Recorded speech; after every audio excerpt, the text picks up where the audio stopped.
Hello friends, நம்மளோட கம்பமெட்லே பார்த்தீங்கன்னா சூப்பராக ஒரு கேரளா ஃபுட்டு கொடுக்குற மாதிரி ஒரு ரெஸ்டாரண்ட் இருக்கா அப்படின்னு சொல்லி கேள்விப்பட்டு நாங்களும் மதிய லஞ்சுக்கு அங்கே போய் சாப்பிட்லாம் அப்படின்னு சொல்லிட்டு போனோம்.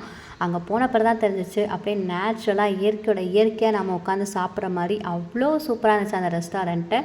கூடவே பசங்களுக்கு விளையாடுறதுக்கு எல்லாமே வச்சுருந்தாங்க. இதெல்லாம் நீங்கள் இதுக்கு முன்னாடி போட்ட வீடியோவில் வந்து பார்த்துருப்பீங்க. நாங்கள் மதியம் லஞ்சுக்கு சாப்பிட்லாம் அப்படின்னு சொல்லி தான் போனோம். நாங்கள் போன டைமில் பார்த்தீங்கன்னா பரோட்டா, மீல்ஸு, பிரியாணி இது மட்டும்தான் இருந்துச்சு. ஆக்சுவலாக நாங்கள் வந்துட்டு கப்ப பிரியாணி சாப்பிட்லாம் அப்படின்னு சொல்லி தான் போனோம். ஆனால் அந்த டைமுக்கு கப்ப பிரியாணி வந்து ரெடி ஆகாது அப்படின்னு சொல்லிட்டாங்க. 3:00 மேலே தான் கப்ப பிரியாணி ரெடி ஆகும் அப்படின்னாங்க.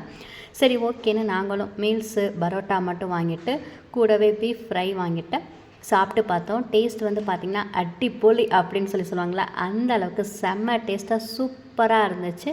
பட்ஜெட் ஃப்ரெண்ட்லியாகவும் இருந்துச்சு. கண்டிப்பாக நீங்களும் ட்ரை பண்ணி பாருங்கள்.